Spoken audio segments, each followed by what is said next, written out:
Imagínate subir a una máquina que sabes, desde el primer momento, que puede matarte. No por el enemigo, no por la guerra, sino por el propio avión que se supone que debes pilotar. Eso no es ficción. Eso fue la realidad de cientos de pilotos a lo largo de la historia. Hoy vamos a hablar de las aeronaves más odiadas, más temidas y más peligrosas que jamás surcaron los cielos, y de los hombres que, a pesar de todo, tuvieron que volarlas. El F-4 Phantom, de pesadilla a leyenda. El F-4 Phantom II es hoy una leyenda de la aviación militar. Pero los primeros pilotos que lo llevaron a los portaaviones no lo vivieron como una leyenda, lo vivieron como un reto brutal. La visibilidad desde la cabina era mala. Los aterrizajes en cubierta eran duros y castigadores. Y aquel rastro permanente de humo negro que dejaban los motores J-79 lo convertía en un blanco visible a kilómetros de distancia, algo especialmente preocupante en combate. Se sentía más como un camión de misiles que como un caza de verdad. Pero el tiempo, las actualizaciones y la experiencia transformaron al Phantom. Las versiones tardías eran máquinas completamente distintas, respetadas, temidas por el enemigo, y amadas por quienes aprendieron a dominarlas. El camino hasta ahí, sin embargo, fue duro. Y los pioneros del Phantom lo saben mejor que nadie. El Fiat G91, la herramienta que nadie disfrutaba usar. El Fiat G91 era funcional. Cumplía su misión en roles de ataque ligero. Pero los pilotos que lo volaban no sentían por él lo que un aviador debería sentir por su máquina. El manejo era brusco, la potencia escasa, y el comportamiento en aterrizaje poco generoso. Volar el G91 de forma rutinaria era físicamente agotador y mentalmente estresante. Las mejoras menores mantuvieron la fiabilidad en un nivel aceptable, pero nunca se abordaron de verdad los problemas de comodidad o los márgenes de seguridad. Muchos pilotos lo veían como una herramienta necesaria, no como un avión en el que confiaran plenamente ni que disfrutaran llevando al límite. El F-3H Demon, perdido en la oscuridad de la cabina. El McDonnell F-3H Demon no era un avión fácil de querer. Los pilotos que lo volaban en misiones nocturnas o en condiciones complejas describían una sensación que iba más allá de la dificultad técnica. Era una sensación de aislamiento. La visibilidad desde la cabina era limitada. El navegante estaba completamente fuera del campo visual del piloto, lo que en misiones nocturnas de portaaviones, ya de por sí entre las maniobras más peligrosas de la aviación, añadía una carga de estrés difícil de describir. La aviónica mejoró con el tiempo, pero la configuración básica nunca cambió. Los pilotos aprendieron a convivir con sus limitaciones. Pero ninguno lo describió jamás como cómodo o tranquilizador. El F-104 Starfighter, la lápida con alas. En Alemania lo llamaron Witwenmacher, el fabricante de viudas. Y no era un apodo exagerado. El Lockheed F-104 Starfighter era un prodigio de velocidad y tecnología, pero también era una máquina absolutamente implacable con quien cometía un error. Sus alas pequeñas y su velocidad de aterrizaje extremadamente alta dejaban un margen de error casi nulo, especialmente en condiciones meteorológicas adversas. La Luftwaffe perdió decenas de aparatos y pilotos. Las estadísticas de accidentes en varios países que lo operaron fueron escandalosas. Con el tiempo, mejoras técnicas y formación especializada redujeron las cifras. Pero las características de vuelo nunca cambiaron. El Starfighter siguió siendo, hasta el final, una navaja de doble filo que exigía perfección absoluta en todo momento. El C-133 Cargomaster, el gigante en el que nadie confiaba del todo. El Douglas C-133 Cargomaster era enorme, capaz y estratégicamente valioso. Pero los equipos que lo volaban arrastraban una inquietud constante que ninguna instrucción técnica lograba calmar del todo. Varios C-133 sufrieron desintegración estructural en vuelo, accidentes sin explicación clara que dejaron a las tripulaciones con la sensación permanente de que el avión podía fallar en cualquier momento, a cualquier altitud, sin previo aviso. El mantenimiento era complicado y los problemas técnicos en vuelos largos eran más frecuentes de lo aceptable.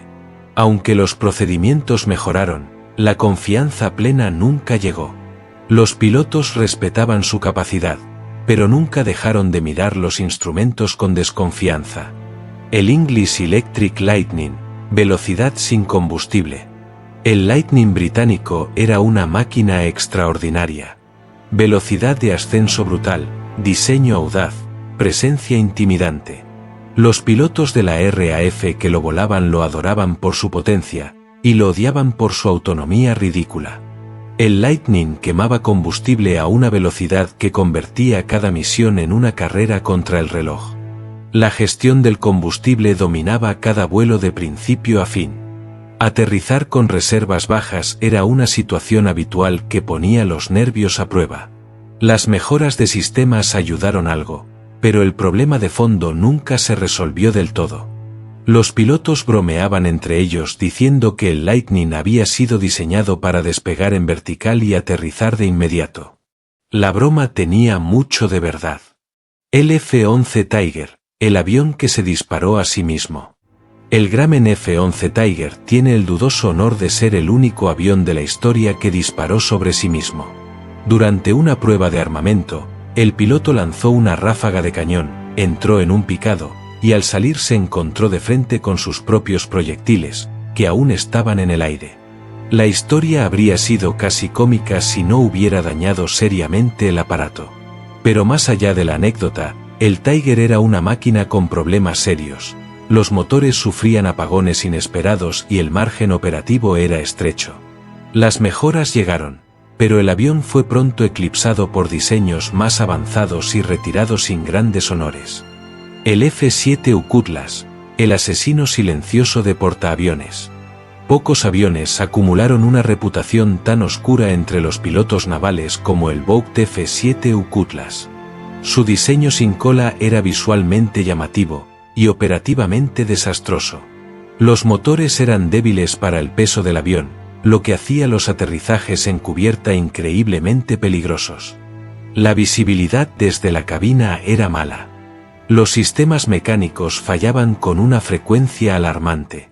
Y los accidentes se producían con una regularidad que destruía la moral. Los ingenieros intentaron pequeñas correcciones, pero los problemas de fondo eran estructurales. El Cutlass fue retirado pronto, y los pilotos que lo sobrevivieron respiraron aliviados. El F-106 Delta Dart, rápido, poderoso e implacable. El F-106 Delta Dart era un avión impresionante por velocidad y tecnología. Era el sucesor del F-102, y en muchos aspectos lo superaba con creces. Pero los pilotos que lo volaban a diario sabían que aquel avión no perdonaba. Las velocidades de aterrizaje eran altas, peligrosamente altas, y cualquier error en la aproximación final dejaba muy poco margen para corregir. La aeronave exigía precisión absoluta y castigaba la duda o la imprecisión de forma brutal. Los sistemas de aviónica mejoraron con el tiempo, pero las características de vuelo nunca se suavizaron. Los pilotos experimentados lo respetaban profundamente, pero casi todos admitían en privado que volar el Delta Dart era agotador. El F-102 Delta Dagger, el interceptor que no podía interceptar. Un interceptor que no puede romper la barrera del sonido tiene un problema serio. Y ese fue exactamente el problema del F-102 Delta Dagger en sus primeras versiones. Los pilotos entraban en servicio esperando volar una máquina de guerra supersónica y se encontraban con un avión que luchaba para alcanzar esa velocidad de forma consistente. El manejo a bajas velocidades era torpe, especialmente en los aterrizajes. La confianza en la aeronave era baja desde el principio. Las correcciones aerodinámicas posteriores mejoraron su rendimiento de forma notable, pero la primera impresión había quedado grabada. Muchos pilotos que lo volaron en sus versiones iniciales nunca llegaron a quitarse esa sensación de decepción. El Yak-38, el caza que se esforzaba por parecer lo que no era. El Yakovlev Yak-38 era la respuesta soviética al Harrier británico, un avión de despegue y aterrizaje vertical para portaaviones. Sobre el papel, sonaba impresionante. En la práctica, era una fuente constante de frustración y peligro. El sistema de despegue vertical consumía tanto combustible que la carga útil y el alcance quedaban reducidos a niveles ridículos para un caza. Los fallos de motor eran frecuentes. El rendimiento en combate era decepcionante. El sistema de eyección automática salvó vidas, pero también era una prueba de lo peligroso que resultaba volar en él. Pequeñas mejoras fueron llegando, pero el diseño nunca maduró del todo. Fue reemplazado sin demasiadas lágrimas. El Tu-104, el pionero que nadie quería pilotar. Ser pionero no siempre es un honor. El Tupolev Tu-104 fue uno de los primeros aviones de pasajeros a reacción del mundo, y también uno de los más traicioneros de operar. Su comportamiento en pérdida era impredecible y podía producirse con escasa advertencia, dejando a la tripulación sin tiempo para reaccionar. Los pilotos soviéticos que lo volaban describían la experiencia como estar constantemente al límite, especialmente en los aterrizajes, donde el margen de error era prácticamente inexistente. Aunque se introdujeron mejoras procedimentales, el avión en sí nunca llegó a ser amigable. Su historial de accidentes habló por sí solo hasta que fue retirado definitivamente. El B-29 Superfortress, el gigante que podía matarte antes de llegar al objetivo. El B-29 era, sobre el papel, revolucionario. Un bombardero estratégico de largo alcance, tecnológicamente avanzado, capaz de alcanzar Japón desde las islas del Pacífico. Pero las primeras tripulaciones que lo volaron tenían un miedo muy particular, no a los cazas japoneses. Tenían miedo a sus propios motores. Los Wright R-3350 eran potentes pero extremadamente propensos al sobrecalentamiento, y cuando se sobrecalentaban, se incendiaban. En pleno vuelo. A miles de metros de altura. Los pilotos monitorizaban los instrumentos de temperatura de forma obsesiva durante misiones de 12 o 14 horas. Con el tiempo, mejor mantenimiento y actualizaciones técnicas transformaron la bestia en una máquina fiable. Pero aquellos primeros equipos vivieron con la angustia permanente de que su propio avión podía ser su mayor amenaza. El Blackburn Bota, el avión que nadie recuerda porque nadie quería recordarlo. El Blackburn Bota es uno de esos aviones que la historia prefiere olvidar, y con razón. Los pilotos lo describían como underpowered hasta el límite de lo absurdo, con motores tan débiles que mantenerse en el aire con carga completa era todo un acto de fe. La visibilidad era pésima. El manejo, pesado y poco intuitivo. Las maniobras más básicas resultaban estresantes en un avión que debería haberlas ejecutado sin esfuerzo. Los intentos de mejora no atacaron los problemas de fondo. El Bouta fue retirado discretamente de los roles de combate, sin pena ni gloria, como si nunca hubiera existido. El P-38 Lightning, el monstruo hermoso que casi nadie sabía domar. A primera vista, el P-38 Lightning era impresionante. Doble cola, doble motor, silueta inconfundible. Parecía el futuro. Pero los primeros pilotos que lo volaron aprendieron rápido que aquel avión guardaba secretos muy peligrosos. En picados a alta velocidad, la compresibilidad del aire podía bloquear los mandos por completo, dejando al piloto sin control mientras el avión apuntaba verticalmente al suelo. Una sensación que los que sobrevivieron describían como la más aterradora de sus vidas. La gestión de los motores era compleja, y un error podía convertirse en catástrofe en segundos. Con el tiempo, modificaciones técnicas y mejor formación mejoraron su seguridad. Las versiones tardías se ganaron el respeto merecido. Pero los primeros pilotos pagaron un precio muy alto mientras el mundo aprendía a entenderlo. El Me-163 Comet, el cohete que aterrorizaba a sus propios pilotos. Hablar del Me-163 es hablar de una locura tecnológica disfrazada de innovación militar. Era el avión más rápido del mundo en su época, y también uno de los más peligrosos de operar. Su motor de cohete lo lanzaba a velocidades que ningún aliado podía igualar, pero el combustible que usaba era tan inestable que un aterrizaje brusco podía hacerlo explotar en pedazos. Los despegues eran arriesgados. Los aterrizajes, aterradores. Y el tiempo de vuelo era ridículamente corto, apenas unos minutos en el aire antes de quedarse sin propelente. Los pilotos alemanes que lo volaban no eran aviadores normales. Eran hombres que apostaban su vida en cada misión con una máquina que nunca llegó a ser segura. El Comet fue retirado como lo que era, un experimento brillante e insostenible.